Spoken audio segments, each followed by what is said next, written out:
Big Boss season 9 Tamil. நான் Jackie Sekar. Jackie டிவிக்காக நம்மோடு இணைந்து உரையாட வந்திருக்கிறார். இது ஒரு ஸ்பெஷல் வீடியோ. இப்போ இந்த இடத்துல வந்து என்னன்னா, சாண்ட்ரா கழுவி ஊத்துனாங்க யாரு, திவ்யாவை, ரைட்? ஆனால் இன்று பெஸ்ட் பெர்ஃபார்மன்ஸ் திவ்யாவுக்கு அவங்க கொடுக்குறாங்க, ரைட்? ஓகே, சாண்ட்ரா திவ்யா கொடுக்குறாங்க. அதே மாதிரி ஒரு பெரிய விஷயத்தை அட்ரஸ் பண்ணிட்டு இருக்காங்க கனி. தன் மீது சுமத்தப்பட்ட ஒரு அவதூறுக்கு நியாயம் கேட்டு மன்னிப்பு கேளுங்கன்னு சொல்லும்போது கத்தி டைவர்ட் பண்ணி சாண்ட்ராவுடைய சண்டையை, சாண்ட்ராவுடைய கான்வர்சேஷன் நீர்த்து போச்சாங்க. ஒரு குற்றச்சாட்டு தோழியோட பேசிட்டு போது தோழி சொன்னாங்க, what you think about this அப்படின்னாங்க. அப்ப இதற்கான ஒரு ஸ்பெஷல் வீடியோவா நான் வந்து பண்ணணும்னு நினைச்சேன். இது குறித்தான ஒரு விரிவான ஆலோசனை தான் இந்த எபிசோட பார்க்குறோம். அதுக்கு முன்பாக இந்த தளத்தை சப்ஸ்கிரைப் பண்ணாதவங்க சப்ஸ்கிரைப் பண்ணுங்க, லைக் கமெண்ட் ஷேர் பண்ணுங்க. ஸோ விரிவான ஒரு பார்வை ஷேர் வித் அஸ்.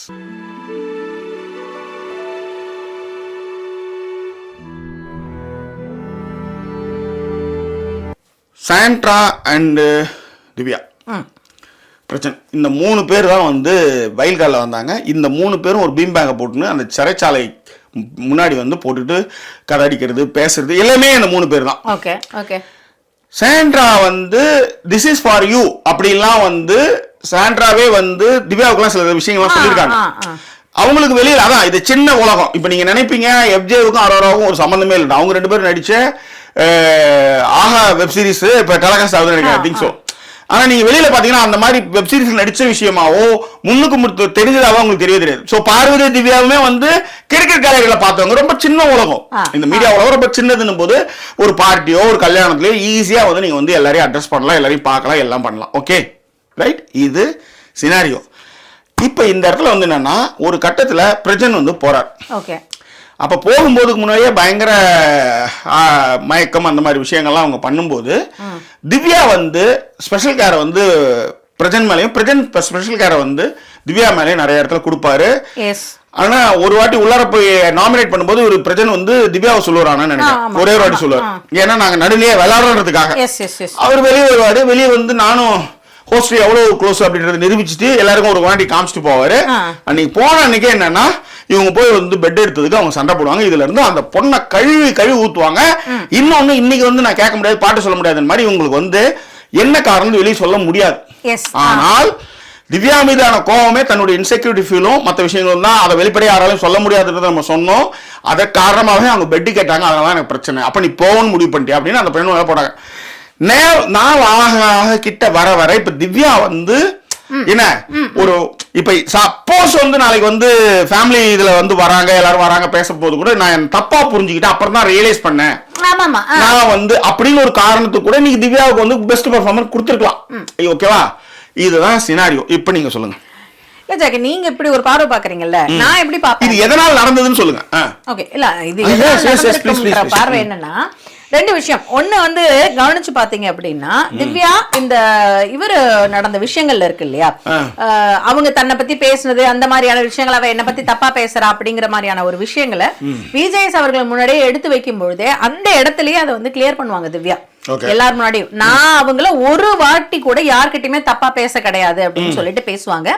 அந்த விஷயத்த பார்வதி மாதிரி இருக்கிற ஆளே கன்ஃபார்ம் பண்ணுவாங்க. ஒரு நாள் கூட அவங்கள பத்தி தப்பா பேசினது இல்ல அப்படின்னு சொல்லி பார்வதியே வந்து சாண்ட்ரா கிட்ட கன்ஃபார்ம் பண்ணுவாங்க. இது ஒண்ணு. அதே மாதிரி விஜேஎஸ் வந்து போனதுக்கு அப்புறமும் உடனே நில்லுங்கன்னு அட்ரஸ் பண்ணும்போது இவங்க பீரியட் சொல்லி ஒயிட் பேண்ட் பார்த்து போனது எல்லாமே சமூக வலைதளங்கள்ல பேசப்பட்டது. ஓகே, அதுல வந்து நிக்காம போனதுக்கு காரணம் என்னன்னா, அதெல்லாம் நிக்க முடியாது, நான் சொல்ல முடியாது. இன்னைக்கு எப்படி இந்த பாட்டுக்கு சொன்னாங்களோ அதே தான் அன்னைக்கு சொன்னாங்க. அப்ப அவங்க என்னன்னா, எனக்கு ஒரு மைண்ட்ல ஓடிட்டு இருக்கு, அதை கிளியர் பண்ணணும்னு தான்.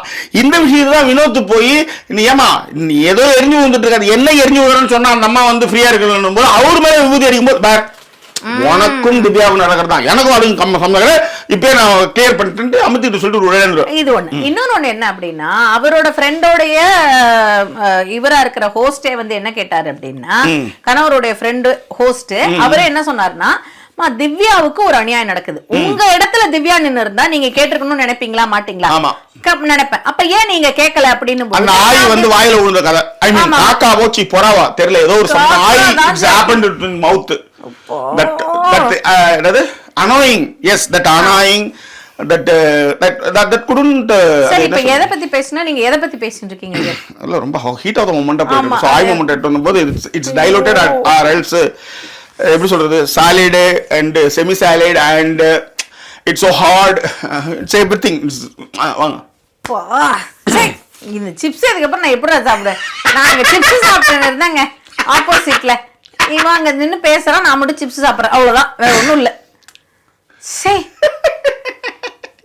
சரி, நான் வந்து எதேச்சையாலாம் நான் சொல்லவே இல்லை, நடந்தது. It's happened. சிப்ஸ் கீழே வச்சு Amirthan set to Divya, he explained. ஒன்னும் குறைச்சல் இல்ல, வாயிலே குத்து.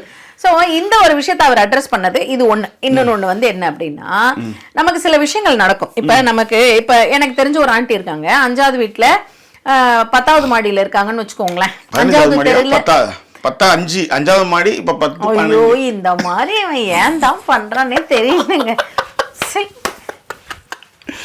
அதாவது எனக்கு தெரிஞ்ச ஒரு ஆண்டி, அப்படி சொல்லுங்க. எனக்கு தெரிஞ்ச ஒரு ஆண்டி, நங்கநல்லூர் ஆண்டி, மடிப்பாக்க ஆண்டி, மைசூர் ஆண்டி, ஏதோ ஒன்று சொல்லுங்க. எனக்கு தெரிஞ்ச நங்கநல்லூர் ஆண்டி. நீங்க ஏன் சரி எங்கெங்கயோ போறீங்க? எனக்கு தெரிஞ்ச ஒரு ஆண்டி இருக்காங்க, பெசன்ட் நகர் ஆண்டி, மயிலாப்பூர் ஆண்டி, யோ ஏதோ ஒரு ஆண்டி.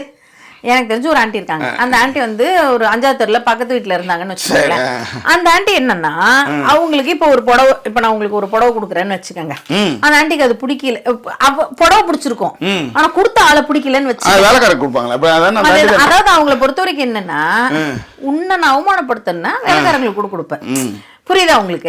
அப்ப அதேதான் வந்து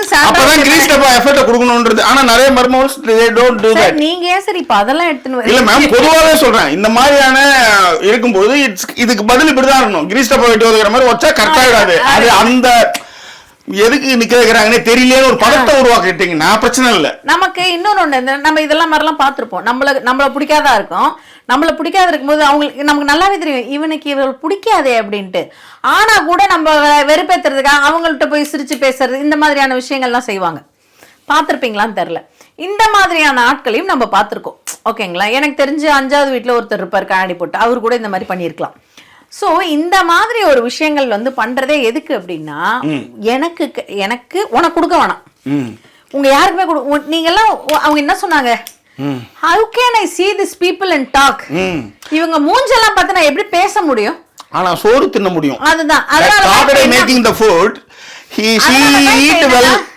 அதனாலதான் என்னன்னா, இப்ப இந்த வாட்டி வந்து கேட்டா கூட எனக்கு புரியல சார், என்ன சார் புரியல, குரலுக்கு செம்ம என்ஜாய்மெண்ட் எல்லாம் எப்படி நான் அப்படியே வாழ்ந்துட்டு தூக்கி அடிச்சிருவோம். சோ எனக்கு புரியல சார், ஆமா இருக்கும் அப்படின்னு கண்ணை சிமிட்டி அந்த அப்படியே அப்படின்ற மாதிரி இருக்கும்ல. அப்ப அவர் வந்தாலும் அவர் கேட்க முடியாது, என்னமா திவ்யா எல்லாம் நான் கொடுத்திருக்கு சார், அவங்களுக்கு பாத்தீங்கன்னா இது கேம் சார், இது கேம்ல நான் வந்து குட் பெர்ஃபார்மர் கூட நான் திவ்யா கொடுத்தது sir, I am like that அப்படிங்கிற மாதிரி ஒரு பிம்பம் கிரியேட் பண்ணும் பொழுது கண்டிப்பாக திவ்யாவுக்கு அவங்க வந்து பெஸ்ட் பெர்ஃபார்மர் கொடுப்பாங்க. சரி, இதுக்கு அடுத்து உங்களோட இன்னொரு ஒரு கேள்விக்கு நான் என்னோட தெரிஞ்ச பதில் சொல்றேன், நீங்க பேசுங்க. இப்ப திவ்யா அங்க போய் திவ்யாவுடைய ஒரு விஷயம் இதெல்லாம் நீ பேசவே இல்லை, என்ன பேச போறோம்னா எனக்கு தெரியாது. இதுல இன்னொரு ஒரு விஷயம் என்ன இல்ல, கூடயே 20 வருஷம் 25 வருஷம் இருந்துட்டீங்கன்னா அடுத்து அவன் என்ன பேச போறான், எப்படி தொடைப்பான் எல்லாமே தெரியும். அது ஒண்ணும் பெரிய கம்பசூத்திரம் இல்ல மேடம். அது கம்பசூத்திரம் தான் ஜாக்கி. அது பிடிச்சிருந்தா மட்டும்தான் அதை பார்த்து எந்த இடத்துல எப்படி உதட்ட எடுத்துட்டு வருவான்றது தெரியும். ஓகேவா? எல்லாருக்கும் வந்து தெரியாது. என்ன சிரிக்கி கண்ணெல்லாம் ஓகேவா? சோ இப்ப இன்னொரு ஒரு விஷயத்துக்கு வரேன். இப்ப அடுத்த கேள்வி என்ன அப்படின்னா, திவ்யா அந்த இடத்துல நீங்க உங்களோட ஒரு கேள்வி நியாயம். திவ்யா அந்த இடத்துல இருந்து எழுதி போயிடுவாங்க. ஓகேவா? நீங்க அந்த இடத்துல திவ்யா வந்து இருந்திருந்தது சப்போர்ட் பண்ணாம இருந்திருந்தாங்க, கனிக்கு சப்போர்ட் பண்ணாம இருக்கும்போது திவ்யா மேல ஒரு கேள்விகள் வரும். சாண்ட்ராவுக்கு அவங்களால சப்போர்ட் பண்ணாம இருக்கவும் முடியாது. சோ கனியை எதிர்க்கவும் முடியாது. இப்ப ஏன்னா கனி பேசுறது கேள்விகள் கரெக்ட், அதனாலதான் திவ்யா அந்த இடத்துல எழுந்து போயிட்டாங்க. திவ்யா அந்த இடத்துல இல்லாம எழுந்து போனதுக்கான ரீசன் அதுதான். கண்டிப்பா அவங்க இன்னும் சாண்ட்ராவுக்கு சப்போர்ட் பண்றாங்க. அவங்களால சாண்ட்ராவை எதிர்த்து அவங்க பண்ணும்போது அவங்களுக்கு ஆப்போசிட் பர்சனுக்கு சப்போர்ட்டிவா அவங்களால பேச முடியல. இதுதான் வந்து திவ்யாவுடைய பிரச்சனை. எழுந்து போயிட்டாங்க. இப்ப கரெக்ட்டா கணிச்சிருக்கீங்க மேடம். சோ அதான் எல்லாத்தையும் உண்மையெல்லாம் ஒத்துக்குது. எங்க திவ்யா அங்க இல்ல, சமயக்கட்டுக்கு போயிட்டு இருக்கு, ஏதோ ஒரு காரணத்தை சொல்லி இது போகுது அப்படின்றது. சோ அவங்க வந்து இப்ப அவங்களுக்கும் அதேதான். அவர் வந்து கோட் போட்டு வந்து திவ்யா சார் நான் பாருங்க சார், நான் கிச்சன்ல இருந்தேன் சார், எனக்கு தெரியாது சார் அப்படின்றாங்க. முடிஞ்சு போச்சு அவங்களோட விஷயம். ஆனா இப்ப திவ்யா எப்படி இந்த இடத்துல வந்து ஒரு சண்டையை கலப்பணும் அப்படின்னா, திவ்யா வேற ஏதாவது பேசி கலப்பி இருக்கலாம். எவ்வளவு விஷயங்கள் இருக்கு.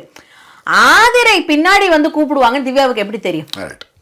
ரொம்ப சிம்பிள். கரெக்ட். அதன் மூலமாக தான் இதை நீர்த்து போக வைக்கணும்ங்கிற அவசியம் கிடையாது. திவ்யாவுக்கு எப்பவுமே கமருதீன் மேல ஒரு பிரச்சனை இருக்கு. ஆமா. ஃபர்ஸ்ட் ஆதிரை தொட்ட உடனேவே அந்த திவ்யா கத்துன உடனே குரல் கொடுத்தது கமருதீன். எனக்கு என்னவோ இல்ல சொல்லுங்க, உங்களுக்கு இல்ல இது வைக்கலாமா வைக்கக்கூடாது கமருதீன் இல்ல தப்புன்னு யாராவது தொட்டால திவ்யா அலறாங்களா? கமருதீன் உடனே எப்ப பறிப்பதா நீ கத்துற அப்படின்றாரா? எனக்கு ஒரு மாதிரி ஒரு 1.5 வருஷம் அவங்களோட சினிமா ஒர்க் பண்ணிருக்காரா? இவர் ஏதாவது செட்ல அப்படின்னு பண்ணிருப்பாரு. நினைக்கிறேன் கமருதீன். பட் எனிவே என்னன்னா இந்த அதுல என்ன அவங்க உடனே கத்துறது அதுதான் சுட்டுடுச்சு. பயம்தான் கத்தன, நீ எதுக்கு கத்தன போது அதுல வந்து அந்த கான்ஃபிளிக்ட் அதனுடைய நீட்சியா அவர் வந்து அவங்க 2 பேருமே இது பண்ணுவார். அவரு ஆதிரையும் ஆதிரையும் திவ்யாவும் பண்ணுவாரு. சரி, இந்த கதை முடிச்சிட்டோம். ரைட். இப்ப நான் ஒரு டிராமா ஒண்ணு பண்ணிட்டு இருக்கேன். எனக்கு வந்து ஒரு விஷயம் நடந்திருக்கு, எனக்கு பிடிக்கல, ஆனா நான் பேசிட்டேன். ஆனாலும் இது வந்து இந்த ட்ரையாங்கிள் எப்பயுமே இது நடக்கணும்னு வச்சுக்கோங்களேன். ஒரு விஷயம் ஒண்ணு வரும்.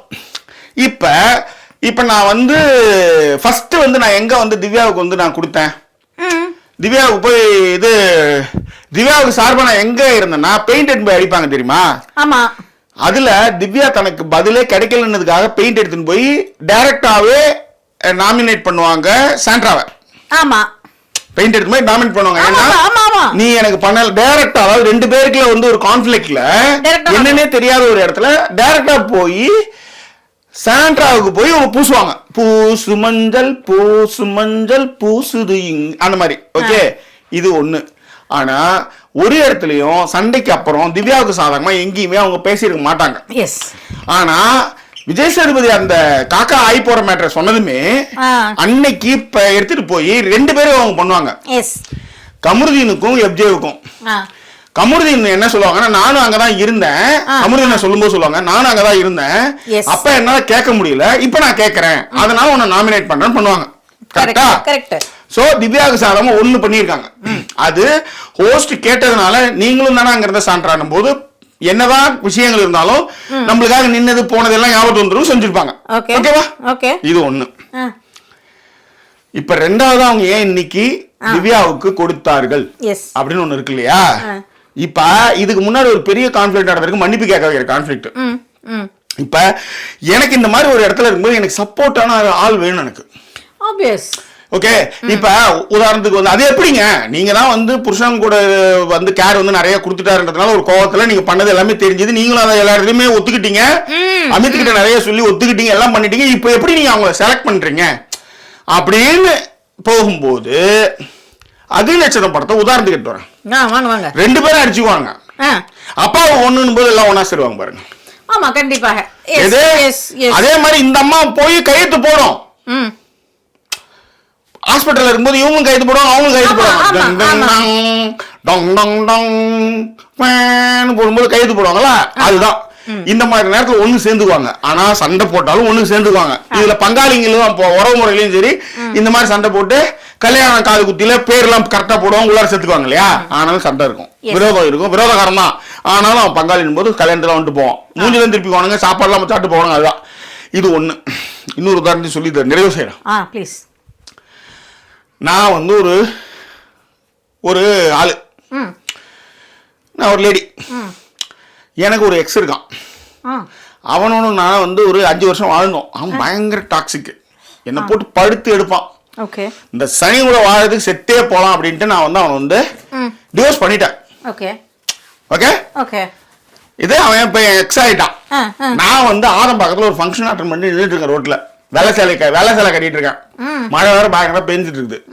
நான் ஒரு ஓரமா பஸ் ஸ்டாப்ல நின்றுட்டு இருக்கேன், ஏதோ ஆட்டோ கிடைச்சா போயிடலாம் அப்படின்ட்டு.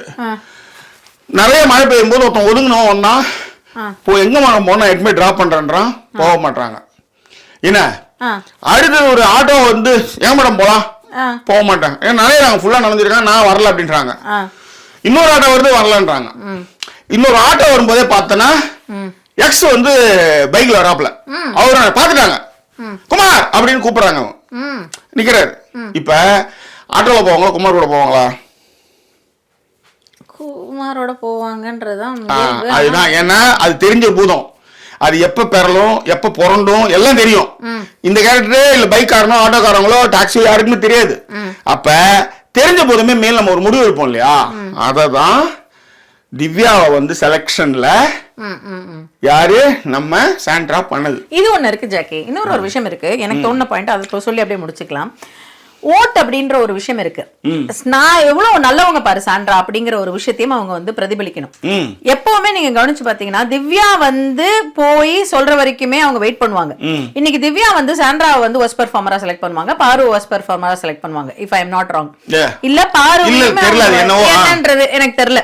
பட் வந்து பெஸ்ட் பெர்ஃபார்மர்ல அவங்க கண்டிப்பா சாண்ட்ராவை சொல்லல திவ்யா, அது எனக்கு ஞாபகம் இருக்கு.